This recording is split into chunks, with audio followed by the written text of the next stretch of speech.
On this episode of Delivering Marketing Joy, we talk to Jason LUCASH about having fun, winning awards, and how to survive on Shark Tank.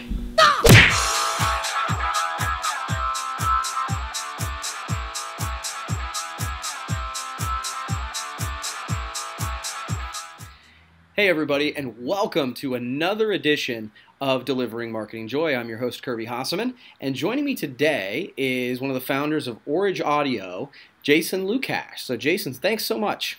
No problem. Thanks for having me. So when I was learning more about you through our industry, I found out that you were on Shark Tank. You're a Shark Tank survivor, I think it says on Twitter. Yes. So what was that? I mean, I'm sure you get that question all the time, but I'm so curious. What was that experience like being on the show Shark Tank, and you know, was it a good experience? Yeah, I do get asked this question quite a lot, but I'll give you like the behind the music story. You know, it was pretty nerve-wracking, but it was a really cool experience to be on the show Shark Tank. You know, they actually called us to come on the show, which was kind of nice, where we didn't have to apply like everyone else to be on it, but it was, you know, before we went on the show, we did almost $1 million in sales. So we were pretty reputable. You know, we were already selling in retail. I was already selling on QVC, like the shopping channel. So when we went on the show, like, we weren't like those people that just had the idea. We already had product and we were selling it. So we had a track record behind us. But my partner Mike and I, we did a ton of homework where we kind of like watched all the previous episodes from the prior season and wrote down every question that the Sharks had asked to the entrepreneurs. So we had, I guess we did our homework. You should do your homework, kids. And we, you know, had our answers done. So when we went into the tank, as nerve-wracking as it was kind of for us instant validation that our crazy ideas weren't so crazy and that we actually had a solid business built up. But it was by far one of the coolest business experiences I've ever had. And I've done some pretty cool stuff in my business career so far. But I love Shark Tank, and it is the realest reality show on TV. They know nothing about you when you walk in there. Wow. All they know is Jason's in the blue shirt, Mike's in the green shirt, and this is their company, and you actually have to pitch them. So we're in there for over an hour, and they cut into a 12-minute episode. That's so cool. So was that good for your business overall? Oh, yeah. Shark Tank probably for us brought in an extra, like, I'd say $3 million in revenue that year.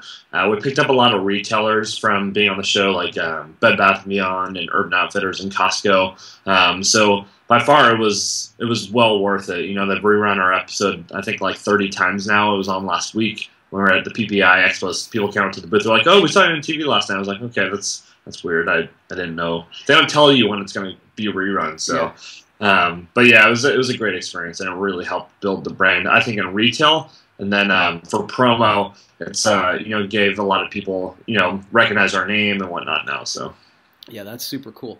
And one of the things I've noticed is you I think you actually made this joke on the show, but I've seen you say it in a couple other places that you take business seriously, but you don't take yourself too seriously. You've kind of built a philosophy on fun. So why? Yeah. Why? You know, I didn't steal this line, but when I worked at JanSport, I had the pleasure of traveling with the founder of JanSport, which is pretty cool for like a 22-year-old kid right out of school. So that was the business philosophy that JanSport was built on, and I kind of liked it. You know, JanSport it's a super corporate company. It's owned by the largest retail corporation in the world, but it's fun. And you know, when Mike and I started this thing, we kind of want to have the same philosophy. It's kind of why I think we're like quirky and different in not just retail, but in promo. In promo, we're for sure the rebels on the supplier side. Our goal is to be the opposite of everyone else, and I think we've done that by employing fun and having like fun, creative packaging. You know, like our juice box charger actually comes in a juice box with a straw in back. Like, we want to have fun. We want our clients to have fun, and you know, we're producing stuff for the music-loving crowd, which is a fun crowd as a whole. So if we were super corporate, I think we'd fail. But we'd like to have fun, and that's why I think one of the keys why we've been so successful. Yeah, and to back you up, the juice box is just such a fun. It's such a fun product. I agree. Yeah, it's crazy that was our #1 selling product last year. Where it's like I'm like an audio person, but selling something with a straw in the back, whatever. If people want it, I'll keep putting straws on stuff. That's right, absolutely, totally. Don't get in the way of someone who's trying to give you money, right? Exactly. So you were named. This was something I just learned. You were named Entrepreneur Magazine's Emerging Entrepreneur of the Year in 2013. So how did that happen, and what has that meant for your business? Hell if I know how it happened. But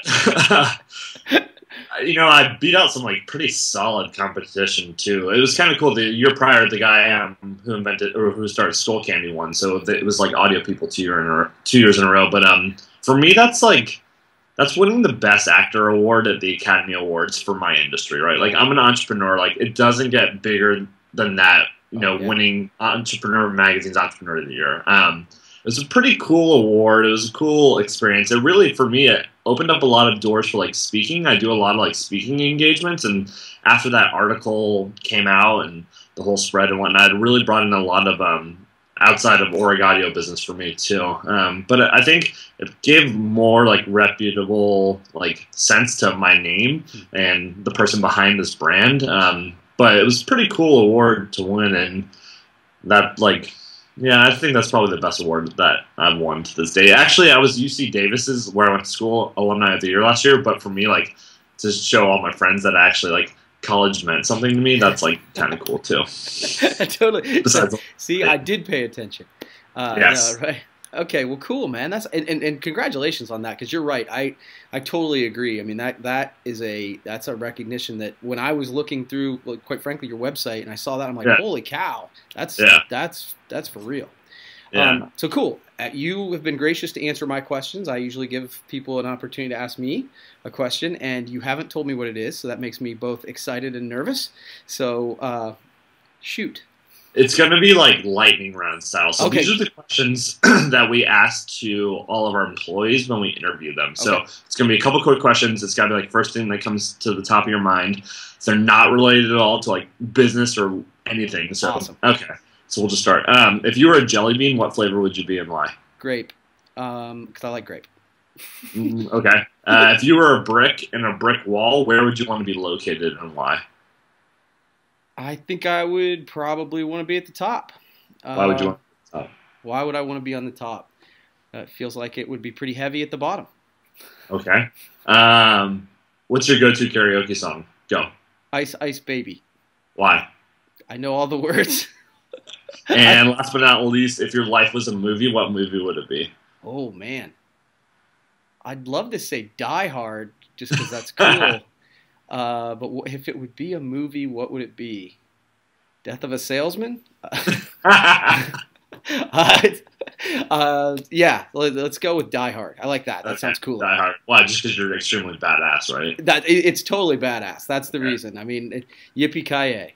Okay. Yeah. Those are like some of the questions that we ask all of our employees, and they're more psychological questions. I don't know if you necessarily failed, but I don't know if you passed either. So I was going to say, I don't think I'm getting hired based on grape. I'd hire you, but I probably can't afford you. Yeah. Dude, thanks so much. This has been a lot of fun, and I really appreciate you doing it, and I look forward to maybe doing this again sometime, all right? Anytime. All right, that wraps up another edition of Delivering Marketing Joy. We'll see you next time. Hey, thanks for watching, but wait! Can you do me a favor? Please subscribe to my channel. If you haven't done it already, the way to do it's right over here. And hey, if you want to watch the last episode, check that out over here. Again, before you leave, subscribe!